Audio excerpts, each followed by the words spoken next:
Madam నమస్తే. 101వ జయంతి సందర్భంగా ఎలా ఫీల్ అవుతున్నారు? పుట్టినరోజు వేడుకలు ఎలా ఘనంగా నిర్వహించారు? ఈరోజు మా దైవం ఎన్టీఆర్ గారి 101 పుట్టినరోజు సందర్భంగా తెలుగుదేశం పార్టీ ఆఫీస్లో నాయకులు మా సమక్షంలో ఈ కార్యక్రమం జరుపుకోవడం చాలా సంతోషం. కానీ ఆయన లేకపోవడం కూడా బాధాకరమే.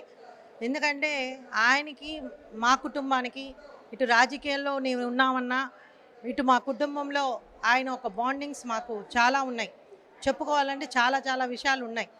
కానీ ఆ పెద్దాయన అనే వ్యక్తి లేకపోతే ఈరోజు రాజకీయాల్లో నేను లేవు. ఎందుకంటే మాది రాజకీయ కుటుంబం కాదు. కానీ ఒక అభిమానిగా ఎన్టీఆర్ గారి దగ్గర అయిన రమేష్ రెడ్డి గారు రాజకీయాల్లో కూడా నా నా శిష్యుడు ఉండాలి అని ఆయన దృఢ సంకల్పం. ఓడిపోయినా ఒకసారి ఎమ్మెల్యేగా మళ్ళీ మళ్ళీ సీట్ ఇచ్చి గెలిపించుకున్నాడు. అలాంటి మహానుభావుడు ఎన్టీఆర్ గారు. ఎన్టీఆర్ గారి ఈరోజు ప్రజలు గుండెల్లో పెట్టుకొని ఉండారంటే ఇటు సినీ రంగంలో కానీ, ఇటు రాజకీయ రంగంలో కానీ ఆయన చేసిన సేవలు ఎన్నో. ఇటు సినీ రంగంలో ఎవరి వేయని పాత్రలన్నీ వేసి అందరి గుండెల్లో నిలిచిపోయాడు.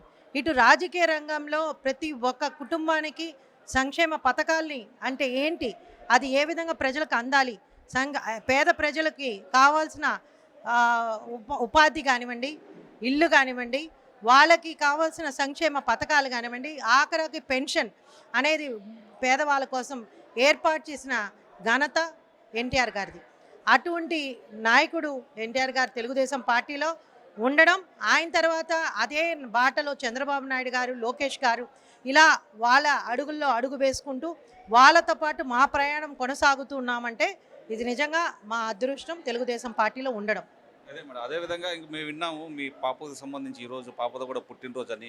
ఆ పేర్లు ఎలా పెట్టారు? ఆ యొక్క కోఆర్డినేట్ అంతా ఎలా కలిసి వచ్చింది మీకు? దాని గురించి ఒకసారి ఎక్స్ప్లెయిన్ చేస్తారా మేడం? ఇది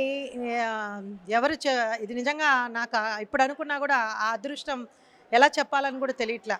ఎందుకంటే మా పెళ్ళికి మార్నింగ్ 7:30 ముహూర్తం అయితే పెద్ద ఆయన సీఎంగా ఉండడం, రాలేని పరిస్థితిలో ఒక హాఫ్ అన్ అవర్లో రాలేనని చెప్పి మెసేజ్ పెట్టారు.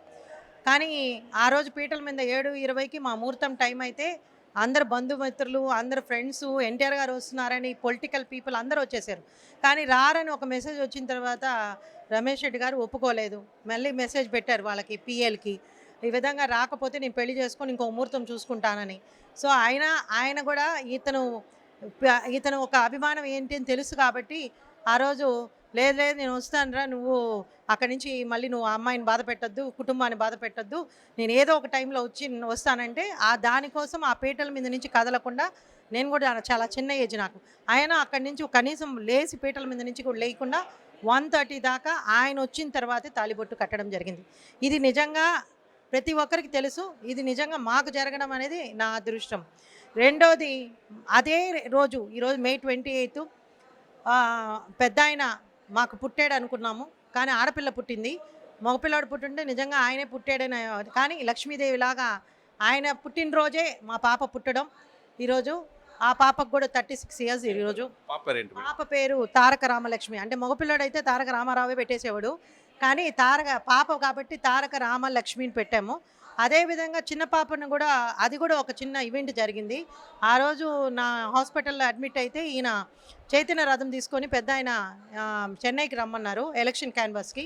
ఇక్కడే రథం తయారు చేసుకుని వెళ్ళారు. దారిలోనే పాప పుట్టిందని తెలియగానే ఆ పాపకు కూడా చైతన్య లక్ష్మి అని పెట్టాడు. అంటే ఆ రథాన్ని తీసుకొని వెళ్ళి పెద్ద ఆయనకి ఇస్తున్నాను కాబట్టి ఆ పాప పేరు కూడా చైతన్య లక్ష్మి అని పెట్టారు. అంటే ఆ రోజుల్లో పిల్లలకి ఆ పెద్ద ఆయనకు సంబంధించిన పేర్లే పెట్టాం. ముఖ్యంగా పెద్ద ఆయన పుట్టినరోజు పుట్టడం ఇది మా అదృష్టం. ఎందుకంటే ఆయన కుటుంబం కూడా పెద్ద కుటుంబం, కానీ ఆయన కుటుంబంలో ఒక సభ్యుడిలాగే రమేష్ రెడ్డి గారిని చూశారు, ఒక కొడుకులాగే చూశాడు.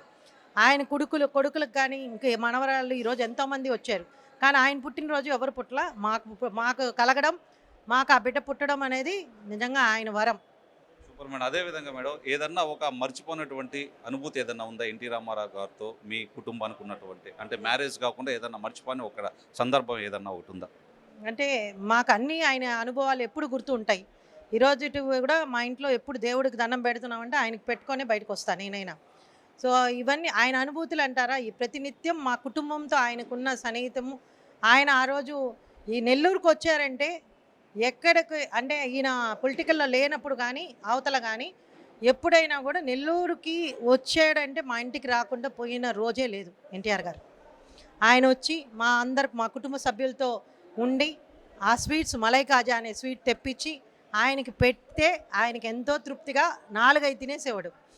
అలా అవన్నీ మాకు జ్ఞాపకాలు ఆయనతో. ఎన్నో ఆయన ఇంటికి వెళితే ఎర్లీ మార్నింగ్ 3:30, 4కి పోవాలా. పోతే మార్నింగ్ ఆయన బ్రహ్మముహూర్తానే లేస్తాడు, పూజ చేసుకుంటాడు అన్నీ.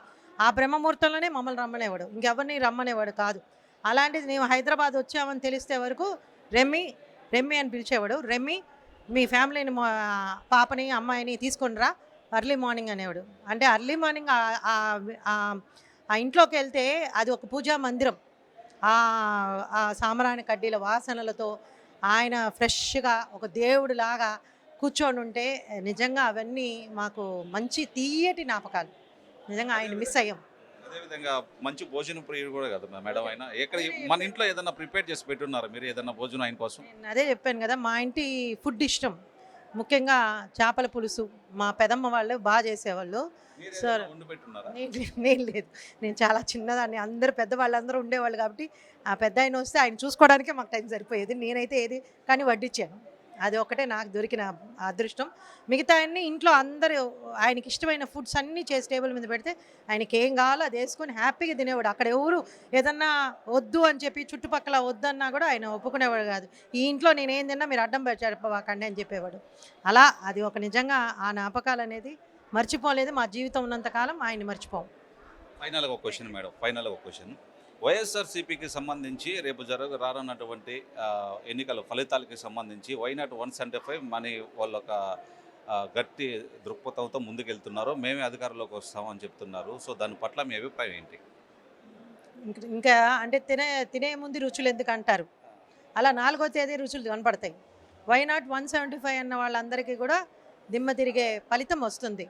ఎందుకంటే ఈరోజు ప్రజలు విసిగిపోయారు. ఈ ప్రభుత్వం వచ్చినప్పటి నుంచి ప్రజలకి వాళ్ళ ఆలోచనలోకి వాళ్ళకి ఇచ్చిన మాటలు తప్పడం వల్ల వాళ్ళ ఆలోచన మేరకు వాళ్ళకి ఉన్న పెన్షన్లు తీసేయడం, లేదంటే ఉన్న సంక్షేమ పథకాలు రద్దు చేయడం, లేదంటే ఇస్తామన్న అమ్మఒడి కానీ ఇంకొక కార్యక్రమాలు ఏదైతే వాళ్ళ చెందన చేరలేదో వాళ్ళందరూ కూడా లోపల కసిగా ఉన్నారు. సో ఆ కసితనమే ఈరోజు చాలామంది ఓటింగ్కి రావడం జరిగింది. సో నేను రాష్ట్రంలో చంద్రబాబు నాయుడు గారు ముఖ్యమంత్రి అవ్వడం ఖాయం. ఇక్కడ మా నెల్లూరు నగరంలో అది ఆల్రెడీ మా డిసైడెడ్ సీట్ ఇది. బట్ మెజారిటీ కోసం చూస్తున్నాము, ఎంత మెజారిటీ రాబోతుందని నారాయణ గారికి. ఆయన కూడా మంత్రి అయ్యడం ఖాయం. సో చూస్తారు. ఎంత మెజారిటీ వస్తుందని మీరు భావిస్తున్నారు మేడం? మేము ఆల్రెడీ 50 అనుకుంటున్నామండి. అంటే 1 lakh అనుకున్నాము. కానీ ఈరోజు మా ఈక్వేషన్స్ ప్రకారం అంత దగ్గరలో కూడా వెళ్ళొచ్చు. కానీ మేము తక్కువ చెప్పుకొని ఎక్కువ ఎదురు చూస్తున్నాం. మీరు అనుకున్న సాధించాలని మనస్ఫూర్తిగా మేము కూడా సువర్ణ మీడియా తరపున కోరుకుంటున్నాం. Thank you so much.